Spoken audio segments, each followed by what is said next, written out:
Captain Jake Morrison stood on the bridge of the New Horizon, staring at the display screen that showed nothing but empty space and distant stars. His crew had been exploring this sector for 3 weeks without finding anything interesting.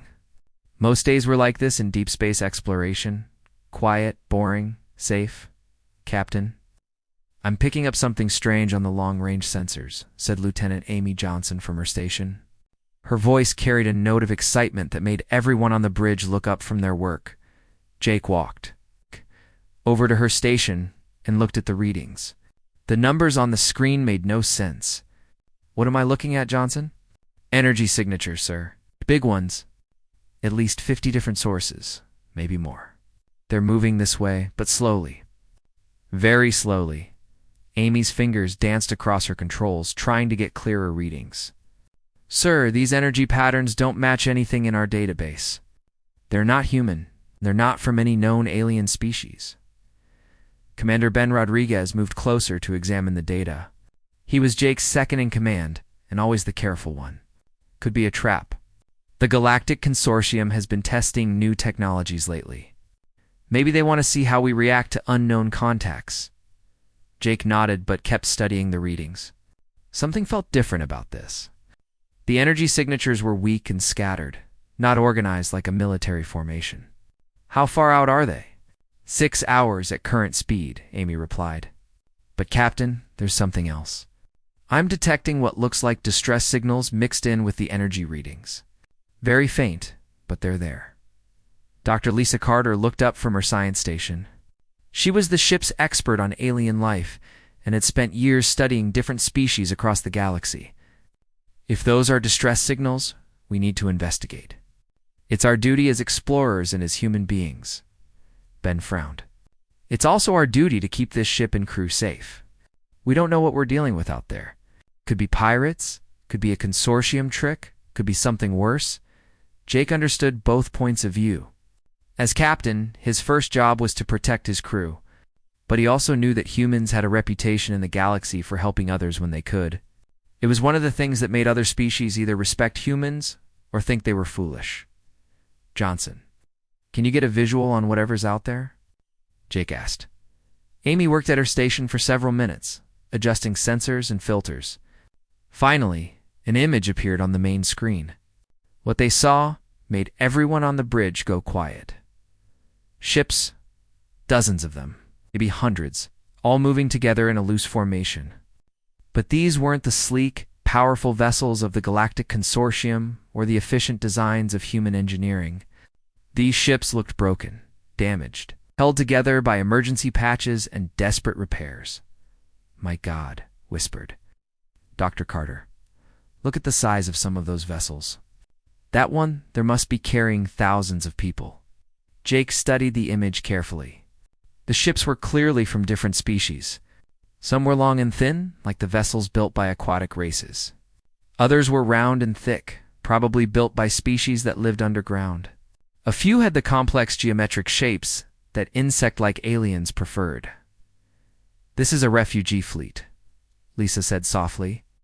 Has to be. Look at how they're traveling. They're trying to stay together, protecting the weaker ships in the center. And see those cargo containers? They're carrying everything they own. Ben still looked worried. Refugees from what?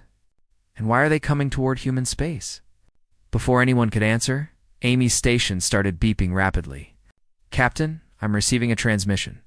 It's weak, but I can boost the signal. Put it through, Jake ordered. The voice that came through the speakers was strange. With clicks and whistles mixed in with words they could understand, the universal translator worked hard to make sense of it. Unknown vessel. This is Hive Speaker Zocht H of the Kethera Refugee Fleet. We mean no harm. We seek only passage to safe space.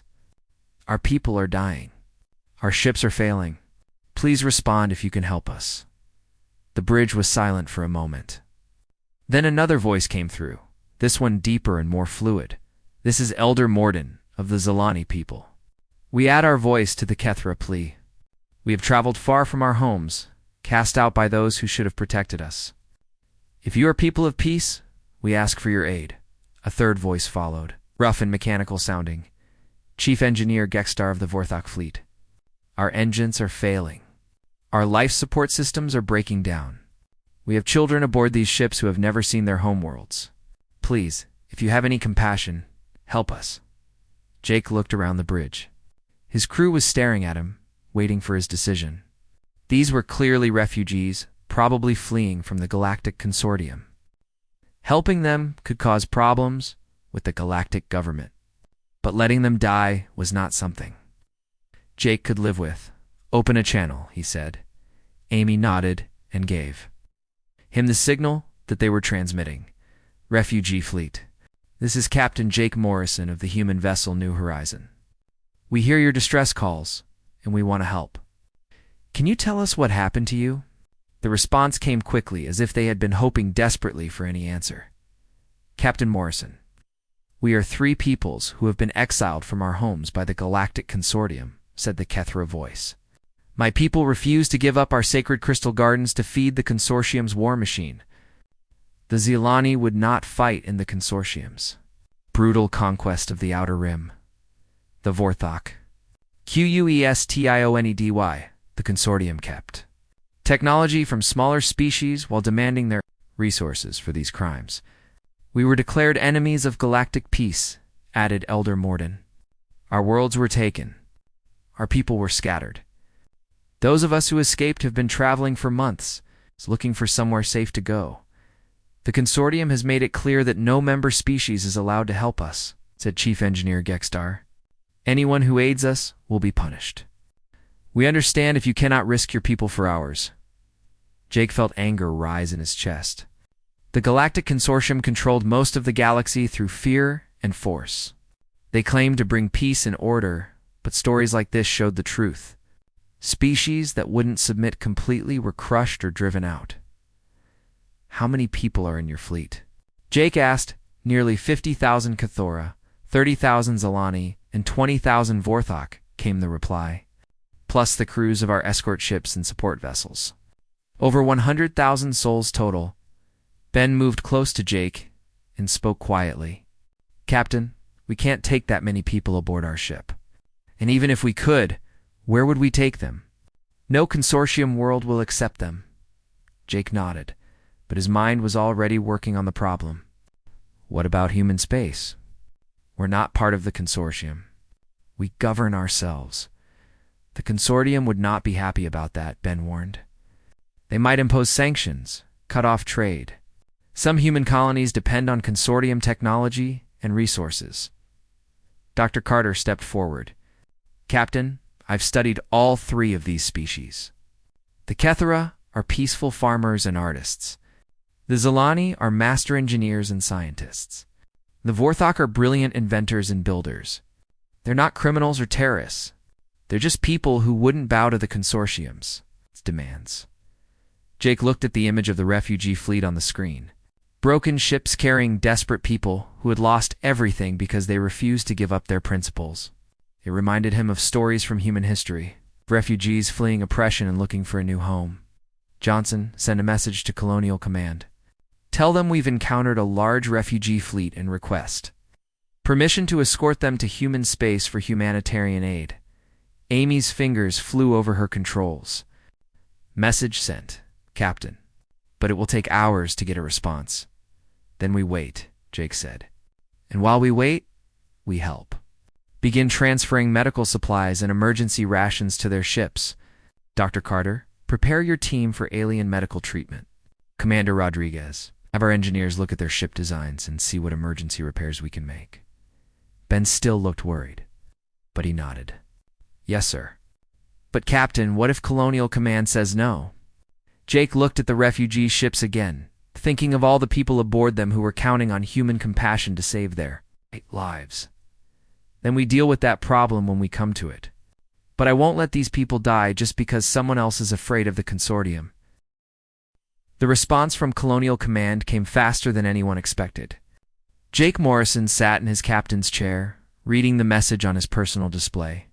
His face showed surprise, then something that looked like pride.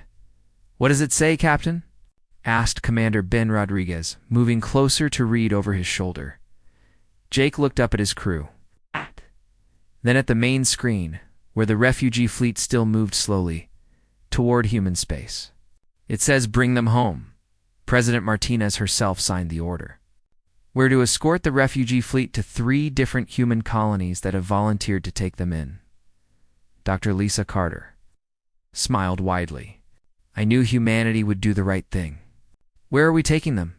The Kethra will go to Green Valley, our agricultural world. The Zalani to Aquatica, our ocean colony.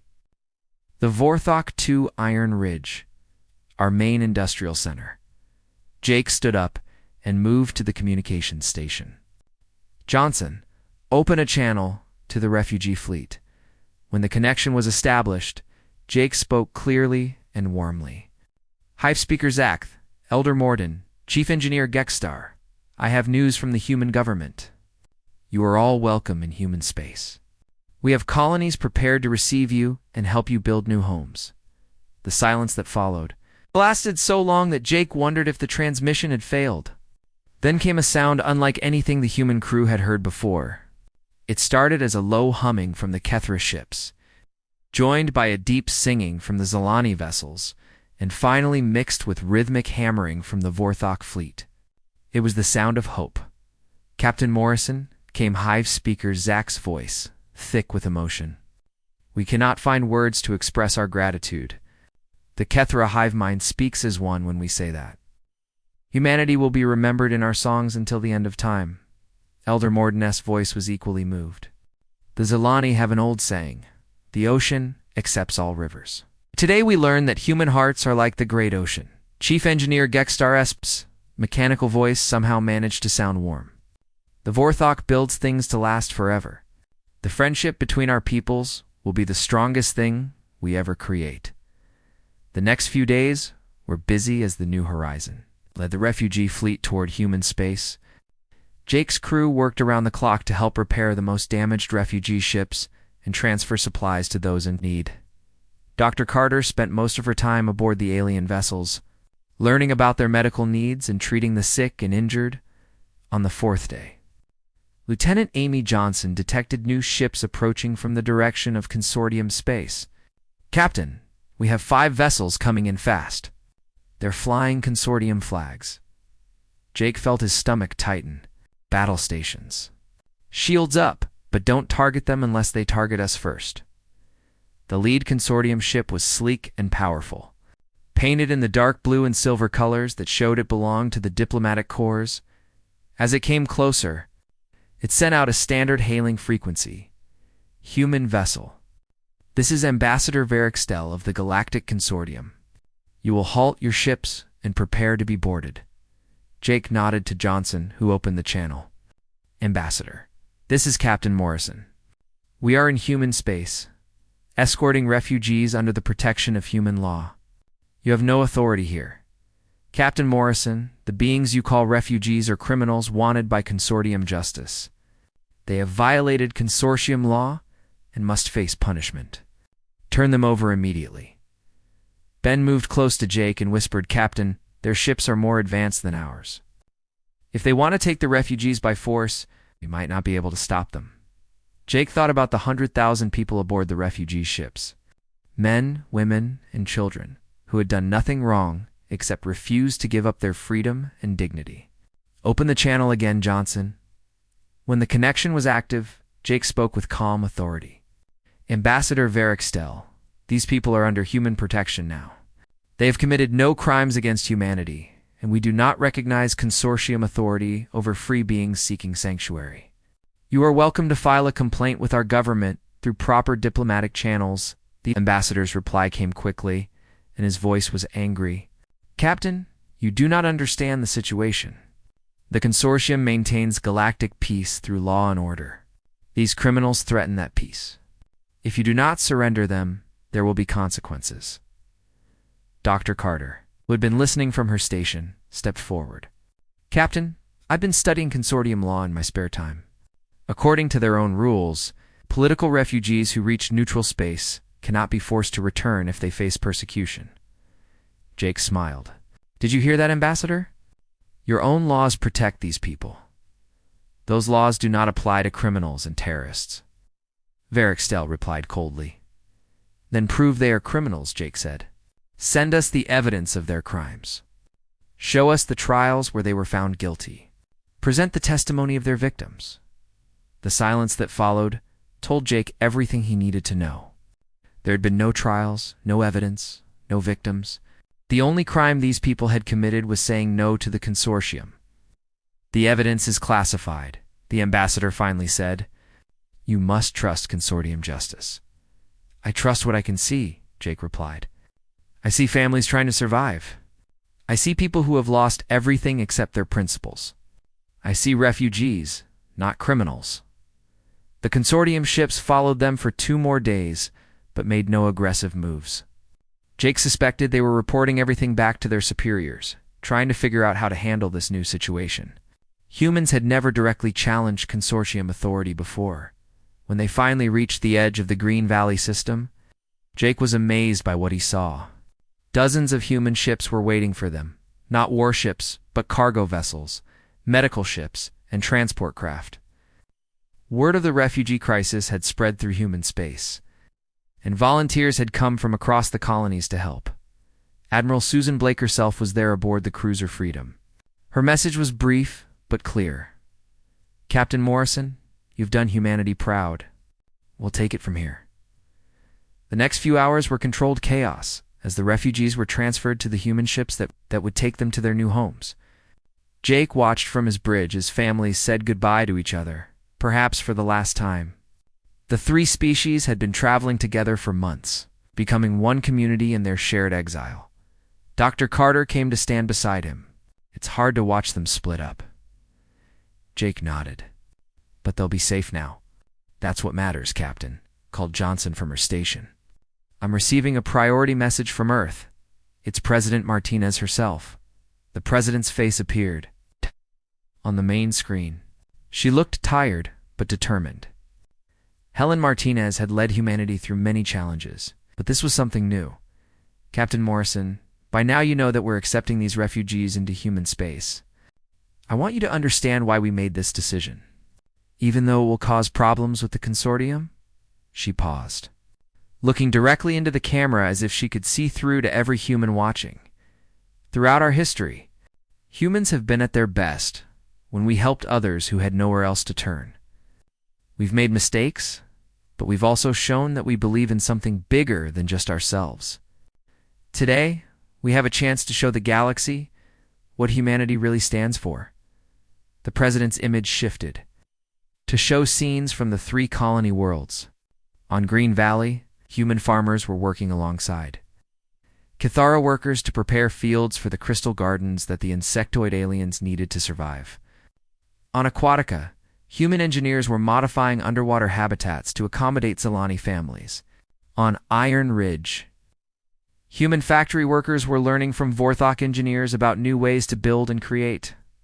The consortium will not be happy about our decision, President Martinez continued. They may try to punish us through trade restrictions or political pressure, but we will not abandon these people. They are our guests now, and soon they will be our neighbors, our co-workers, and our friends. The message ended with the president's final words. To every human watching this, remember that we are judged not by our strength or our wealth, but by how we treat those who need our help. Today, humanity chooses compassion over fear, as the last refugee ship disappeared into the transport convoy heading for Iron Ridge. Ambassador Varixtel sent one final message. Captain Morrison, the consortium will remember this day. Humanity has chosen to harbor criminals against galactic law. There will be consequences. Jake looked at the empty space where the refugee fleet had been, then at his crew who had worked so hard to help complete strangers find safety. Let them remember, he said quietly, and let them know that when people need help, humanity will be there. 3 months after the refugees arrived in human space, the consortium made good on their threats. Captain Jake Morrison stood in the command center of the orbital station above Green Valley, watching the news reports that came in from across human space. Trade agreements with human colonies have been canceled, reported the news anchor from Earth, Consortium. Ships are no longer allowed to dock at human stations. Advanced medical equipment, computer systems, and manufacturing tools that humans bought from consortium worlds will no longer receive replacement parts or technical support. Admiral Susan Blake stood beside Jake, her face showing both anger and concern. 17 colonies depend on consortium technology to keep their life support systems running. Without replacement parts, people could die. Jake looked out the window at Green Valley below. He could see the strange, beautiful crystal formations that the Kethra had grown in the past 3 months. The insect-like aliens had shared their knowledge freely, teaching human farmers new ways to grow crops that could feed twice as many people using half the space. What about the refugee knowledge-sharing programs? Jake asked. Are they making progress? Dr. Lisa Carter joined them at the observation window. She had spent most of the last 3 months working with all 3 refugee species, learning about their sciences and technologies. More progress than we ever imagined possible. The Kethra biotechnology is incredible. They've already helped us develop new medicines that can cure diseases we've struggled with for decades. She pointed to a section of the planet where strange, flowing structures could be seen from orbit. The Zalani energy systems are completely clean and efficient. They're teaching us how to build power plants that work with natural water flows instead of fighting against them. Some of our colonies could become energy independent within a year. Admiral Blake looked interested despite her worries about the consortium embargo. What about the Vorthok? I heard they've been working with our engineers. Dr. Carter smiled widely. The Vorthok are sharing technologies that the consortium had forbidden them to use. Apparently, the consortium kept the best innovations for themselves and only let member species use older, less efficient systems. The Vorthok have been developing advanced engines, weapons, and shield systems for centuries, but were never allowed to use them. At that moment, Commander Ben Rodriguez came running into the command center, holding a data pad with urgent information. Admiral, Captain, we've got a problem. Long-range sensors are picking up consortium fleet movements along our borders. At least 50 warships, maybe more. Admiral Blake took the data pad and studied the information. They're positioning themselves at all the major jump points between human space and the rest of the galaxy. It looks like they're preparing for something big. Jake felt his stomach tighten with worry. Any word from our intelligence contacts about what they're planning? That's the worst part, Ben said. Intelligence Officer Major Rachel Stone managed to intercept some consortium military communications. They're calling it corrective action. The plan is to use military force to remove the refugees from human space and punish humanity for harboring them. Dr. Carter looked shocked. They're actually planning to attack us? Over refugees? Admiral Blake nodded grimly. The consortium has never been directly challenged before. They can't let humanity get away with defying their authority, or other species might start thinking they can do the same thing. Jake thought about the 100,000 refugees who had found new homes on human worlds, the Cathara families who were finally safe to raise their children, the Zalani elders who could practice their peaceful ways without fear, the Vorthok engineers who were free to create and innovate without restrictions. How long do we have? Jake asked. According to the intercepted communications, they plan to issue an ultimatum in 72 hours, Ben replied. Return the refugees within 30 days or face total correction. Admiral Blake activated the communications system and sent a priority message to Earth and all human colonies. Within hours, President Martinez had called an emergency session of the Colonial Council. The debate was broadcast across human space, and Jake watched it from the command center with his officers. Governor Paul Henderson of Arcturus Prime spoke first, his voice full of fear and anger. We should never have taken in these aliens in the first place. Now look where it's gotten us. The consortium is threatening war, and we're not strong enough to fight them. Several other colony governors agreed, demanding that the refugees be handed over to prevent a war that humanity could not win. But Governor Maria Santos of New Terra stood up and spoke with passion. 3 months ago, these people were dying in broken ships with nowhere to go. Today, they're our neighbors, our teachers, and our friends. The Cathora have helped us grow enough food to feed 3 more colonies. The Zilani have solved our energy crisis. The Vorthok have shown us technologies that could change everything for humanity. She looked directly into the camera, speaking to every human watching. Are we going to throw away our principles and abandon these people because bullies are threatening us? Is that who we want to be? President Martinez let the debate continue for hours, listening to every argument from every colony. Finally, she stood to give her decision. I've listened to all of you, and I understand the fear and the concerns. The consortium is powerful, and they could hurt us badly if they choose to. But I also know who we are as human beings. She paused. Looking around the room at the representatives of 47 human colonies, we are the species that crossed oceans to explore new lands. We are the people who went to the stars because we refused to be limited by the world we were born on. We are the ones who have always believed that helping others is not just the right thing to do, but the human thing to do. President Martinez's voice grew stronger. The consortium wants us to betray our guests because they fear what we might become if we work together.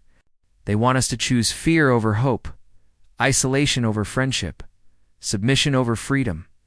I say we choose differently. The vote was closer than Jake had hoped, but it was clear. 31 colonies voted to protect the refugees. 16 voted to surrender them. Humanity would stand together. Within days, the effects of that decision became visible across human space. Chief Engineer Tony Martinez worked with Vorthok engineers to upgrade human ships with new defensive systems. Dr. Amy Johnson collaborated with Zilani scientists to build energy weapons that could compete with consortium technology. Dr. Kevin White learned from Kethra Biotechnology to create medical systems that could keep injured people alive longer during battles. But the most important, changes were happening in the hearts and minds of the human people. The refugees were no longer strangers who needed help. They had become part of human civilization. Cathra artists created beautiful sculptures in human parks. Zilani musicians played concerts that brought tears to human eyes. Vorthok inventors worked with human children to build toys that seemed like magic. Jake watched it all from his station above, Green Valley, amazed by how quickly the different species had learned to work together. When he walked through the corridors of the orbital station, he saw human and Kethra engineers planning new crystal gardens. In the recreational areas, Zilani philosophers discussed the meaning of life with human students. In the workshops, Vorthok and human inventors built machines that neither species could have created alone. Commander Ben Rodriguez joined him at the observation window one evening as they watched the sunset paint the crystal formations below in brilliant colors. Do you think we can really fight the consortium and win? Ben asked. Jake thought about the question seriously. The consortium had thousands of ships, millions of soldiers, and technologies that had dominated the galaxy for centuries. Humanity had maybe 200 combat-capable vessels and a population that had never fought a real interstellar war. But humanity also had something the consortium did not understand. They had friends who would fight beside them, not because they had to, but because they wanted to. They had allies who shared their knowledge freely because they believed in the same dream of freedom and cooperation. I don't know if we can win, Jake said honestly, but I know we're going to try. And I know we won't be fighting alone. The next morning brought news that changed everything. Long-range sensors detected massive fleet movements throughout consortium space. The ultimatum was coming, and with it, the largest military force the galaxy had ever seen. But for the first time since this crisis began, Jake Morrison felt hope instead of fear. Because humanity was no longer the same species that had taken in desperate refugees 3 months ago, they had become something new, something stronger, something that the consortium had never faced before. They had become a family that included the entire galaxy's forgotten and abandoned people. And families, Jake knew, would fight to protect each other until the very end. The ultimatum came exactly when expected. Captain Jake Morrison stood in the war room of Frontier Station, the most remote human outpost. Listening to Supreme Admiral Korthvex of the Consortium deliver his message. People of humanity, the alien's voice was cold and mechanical through the translator. You have 30 standard days to return the criminals you harbor to Consortium justice. You will also submit to inspection of all your colonies to ensure no other enemies of galactic peace are hiding among you. Failure to comply will result in total correction of your species. Admiral Susan Blake shut off the transmission and looked around the room at the assembled commanders. Well, there it is. War in 30 days unless we surrender our friends. General Patricia Davis, the new commander of the Combined Human Refugee Defense Force, studied the tactical displays showing Consortium fleet positions. Their main force is still assembling, but advanced scouts are already probing our outer defenses. We've got maybe 2 weeks before they start testing our responses. Jake looked at the strange mix of officers around the table. Alongside human commanders sat Hive Speaker Zakth, whose insect-like features had become familiar over the past months. Elder Morden's aquatic form was supported by a specialized chair filled with water. Chief Engineer Gextar's reptilian scales caught the light as he leaned forward to examine the tactical data. "What are our chances in a straight fight?" Jake asked, though he suspected he already knew the answer. General Davis was honest. Against their full military? Almost zero.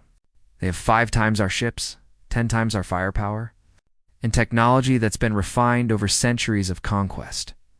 But, interrupted Chief Engineer Gextar, his mechanical voice carrying a note of confidence, they have never fought against combined human and refugee technologies. The Consortium kept us separated for a reason. Alone, each of our species was limited. Together, we are something new. Elder Morden's voice was calm but strong. The Consortium believes in overwhelming force and rigid tactics. They expect their enemies to fight the same way they do. But the Zilani have learned that water always finds a way around stone. No matter how solid the stone appears, Hive Speaker. Zex's antenna twitched in what Jake had learned was the Kethra equivalent of a smile. The hive mind has been working with human tactical systems. We can coordinate fleet movements in ways the Consortium has never seen. When 1,000 ships think as one, they become more than the sum of their parts. Over the next 2 weeks, Jake watched the most incredible military preparation in human history.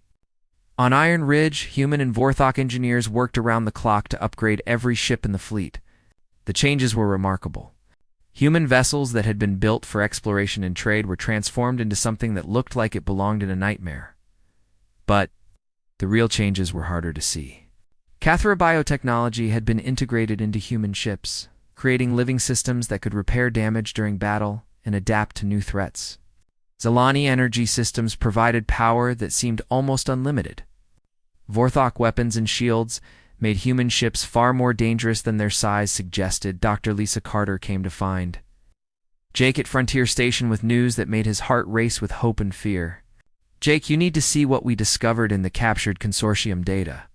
There are other refugee populations throughout the galaxy. Dozens of species that have been driven from their homes or enslaved by the Consortium." She showed him data files filled with information about species he had never heard of. The Zilorians were conquered because they developed artificial intelligence that the Consortium considered threatening. The Metharians were enslaved because their telepathic abilities were useful for Consortium communications. The Drachmani were scattered because they refused to give up their warrior traditions. Jake studied the files, seeing the same pattern repeated over and over. Species that were different, innovative, or independent were crushed by the Consortium's need for control and conformity. "How many are we talking about?" he asked. "Millions of beings scattered across the galaxy, all suffering under Consortium oppression," Lisa replied. "If we could reach them, if we could show them that resistance is possible, we could change everything," Jake finished. "Not just defend ourselves, but liberate others." The first battle came sooner than expected. Commander Steve Brown was leading a patrol near the edge of human space when Consortium scouts attacked without warning. His ship, the Explorer, was outnumbered 3-1. But the fight that followed shocked everyone who saw the tactical recordings. The Explorer moved unlike any ship the Consortium had ever faced. It dodged attacks that should have been impossible to avoid, its Kethra-enhanced sensors predicting enemy movements before they happened. When Consortium weapons did hit, The ship's biotechnology healed the damage almost instantly. The explorers returned fire, powered by Zilani energy systems and guided by Vorthok targeting computers, destroyed 2 consortium ships, and disabled the third. Word of the victory spread quickly through both human space and consortium territory. For the first time in galactic history, someone had fought the consortium and won. Supreme Admiral Korath Vex responded by moving his timeline forward. Instead of waiting the full 30 days, consortium fleets began advancing toward human space immediately. The message was clear: if humanity wanted to fight, the consortium would accommodate them. The main battle began at Frontier Station. Jake stood on the bridge of his new ship, the Unity, watching hundreds of consortium vessels approach. Beside him, Admiral Blake commanded the human fleet while General Davis coordinated with the refugee commanders. All ships. "This is Admiral Blake," came the voice over the communications system. "Today we fight not just for humanity, but for the idea that different peoples can work together in peace. We fight for the right to help those in need. We fight for a galaxy where diversity makes us stronger, not weaker." The battle was unlike anything in recorded galactic history. Human ships moved in perfect coordination with their refugee allies, the Cathora hive mind, allowing hundreds of vessels to act as one organism. Zilani energy weapons carved through consortium shields like they were made of paper. Vorthok defensive systems absorbed attacks that should have destroyed entire fleets, but the consortium had numbers. And slowly the combined human refugee fleet was pushed back. Ship after ship was destroyed or disabled. Jake watched friends die as consortium firepower overwhelmed their defenses. Then something unexpected happened. Long-range sensors detected new ships approaching the battle. Dozens of them, flying no flags Jake recognized. "Incoming transmission," reported the communications officer. The voice that came through was unfamiliar. It spoke perfect universal standard. "Human fleet. This is Captain Zik Sandra of the Xylorian Liberation Force. We received your message about resistance being possible. We have come to help." More voices followed. "This is Commander Thelvian of the Free Matharian Fleet, war leader Karthak of the Drachmani Exile clans, Captain Malaric of the Independent Traders Alliance." Jake stared at the tactical display as more and more ships appeared. Species that had been scattered, enslaved, or driven into hiding across the galaxy had heard about humanity's stand and come to join the fight. Dr. Carter's discovery had been right. The galaxy was full of beings who hated the consortium's oppression, but had never thought resistance was possible. Now, they saw humans and their refugee allies fighting back, and they wanted to be part of it. Supreme Admiral Korath Vex's voice came over the general communications channel. No longer cold, but filled with rage and disbelief. "Impossible. You are primitives and criminals. How can you stand against the might of galactic civilization?" Jake took the microphone and spoke for all the ships fighting beside him. "Because we're not fighting alone. Because we believe in something you never understood. Because when people work together instead of trying to dominate each other, they become stronger than any empire." The battle turned. With dozens of liberated species fighting together, sharing their knowledge and coordinating their attacks, the consortium fleet found itself facing an enemy it could not understand or defeat. As consortium ships began to retreat, Jake realized that this was no longer about protecting refugees or defending human space. This had become the beginning of a revolution that would change the galaxy forever. 1 year after the Battle of Frontier Station, Captain Jake Morrison stood in the council chambers of New Geneva, Earth's new interspecies capital. Around the curved table sat representatives from 47 different species, all working together to build something the galaxy had never seen before. The revolution that started with 3 refugee fleets had spread across the galaxy like wildfire. Every month brought news of another consortium world declaring independence, another enslaved species breaking free, another member of the old galactic order choosing freedom over fear. Admiral Susan Blake, now serving as Earth's representative to the Haven Alliance, was reading the latest reports. The Kethmori system has voted to join us. It brings our membership to 312 star systems. The consortium now controls less than half the territory they held a year ago. Hive speakers Zakithess and Tani twitched with satisfaction. The Kethra crystal networks now connect 47 worlds, allowing instant communication across the Alliance. No longer will distance separate those who choose to work together. Elder Morden spoke from his water-filled chair. The Zalani energy sharing program has made 15 more systems completely self-sufficient. They no longer need consortium resources to survive, which means they can choose freedom without fear of starvation. Chief Engineer Gextar's scaled hands moved over his datapad as he reported on technical progress. Vorthok engineering schools have been established on 23 worlds. Soon, every Alliance member will have access to the technologies the consortium tried to keep from them. Jake listened to the reports with a mixture of pride and amazement.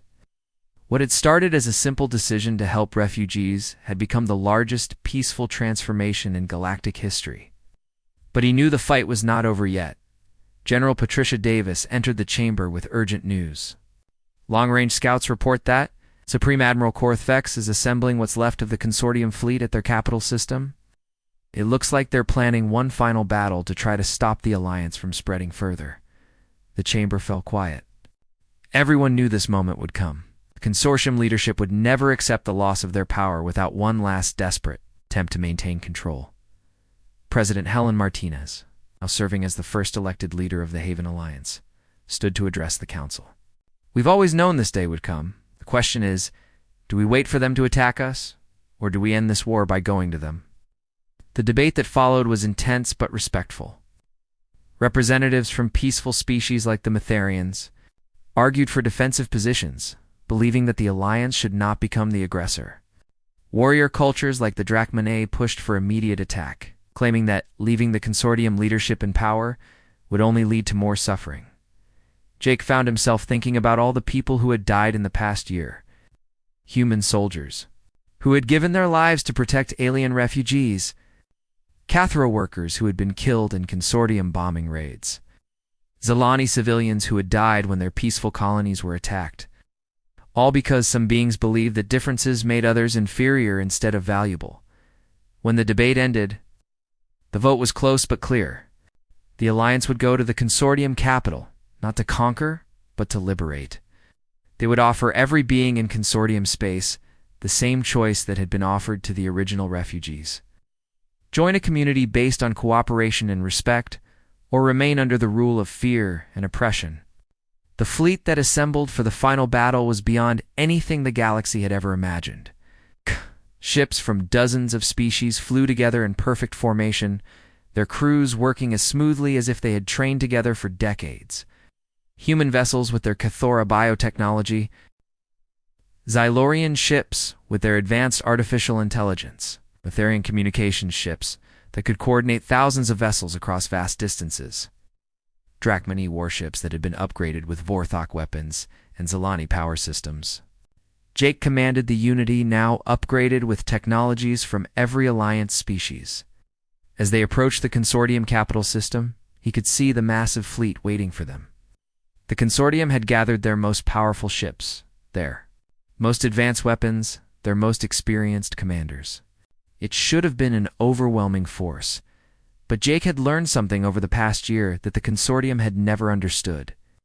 A fleet that fought together because they chose to was always stronger than a fleet that followed orders because they had to.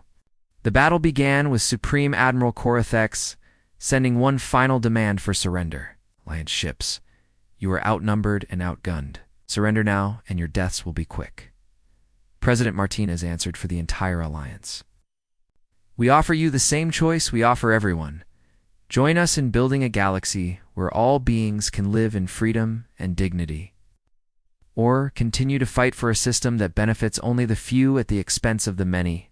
Korthvex's response was to order an immediate attack.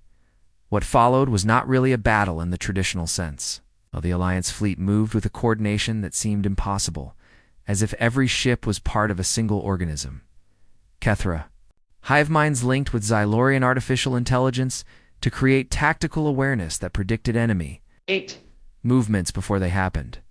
Mytharian telepaths connected with human intuition to guide weapons that never missed their targets. Drachmani warrior traditions combined with Vorthok engineering to create defenses that seemed unbreakable. But the most important difference was not technological. Alliance crews fought with hope, knowing they were building something better. Consortium forces fought with desperation, knowing they were defending a system that treated most beings as expendable resources. As the battle continued, something unexpected began to happen. Consortium ships started breaking away from their formations, not to retreat, but to send surrender signals to the Alliance fleet. Crews that had been forced to fight for a system they hated were choosing freedom instead. Supreme Admiral Korth Vex watched his fleet dissolve around him, unable to understand how primitive humans and criminal refugees could defeat the greatest military force in galactic history. In his final transmission, his voice carried a mixture of rage and bewilderment. How? How did you do this? We are the hegemony. We have ruled the galaxy for 1,000 years. You are nothing but primitives and outcasts. Jake took the communication, speaking not just to Korthvex, but to every being listening across the galaxy. You're right about one thing, Admiral. We are outcasts and primitives and refugees. We're all the beings you thought weren't good enough for your perfect order. But you made one mistake. He paused, looking around the bridge of the Unity at his crew, which included humans, Cathra, Zalani, Vorthok, and 6 other species all working together seamlessly. You cast them out because they were different. We took them in because they were family. And families, Admiral, fight for each other until the very end. 5 years later, Jake Morrison stood in the same parks on Earth where he had played as a child, watching something that would have seemed impossible just a few years earlier. Human children played alongside young Kethera, their games involving crystal-growing contests that sparkled in the sunlight. Zalani youth swam in the lakes while teaching human teenagers about underwater architecture. Vorthok adolescents worked with human inventors to build toys that seemed to defy the laws of physics. The Haven Alliance now included over 800 star systems and 53 different species. The old consortium territories had been transformed into free communities where beings posed their own governments and ways of life. Technology flowed freely between worlds, creating innovations that no single species could have developed alone. Dr. Lisa Carter, now the Alliance's chief science officer, joined Jake at the park's observation platform. The latest reports from the Andromeda expedition came in today. They've found signs of intelligent life in 3 different systems. Council wants to know if you'd be interested in leading first contact. Jake smiled, thinking about the journey that had brought him here. It had started with a simple decision to help people in need, and it had led to the transformation of the entire galaxy. Are they refugees? He asked. Lisa laughed. We don't know yet. But if they are, I think we know what humanity's answer will be. Jake nodded, looking up at the stars that now represented not conquest or fear, but friendship and infinite possibility. We'll bring them home too. That's what families do. In the distance, the spaceport was busy with ships from dozens of worlds, carrying beings who had once been enemies but were now partners in building a future based on cooperation instead of domination. The galaxy had cast out its different ones, but humanity had taken them in. Together they had created something beautiful. The greatest adventure in galactic history was just beginning, led not by conquerors, but by friends willing to help anyone who needed hope.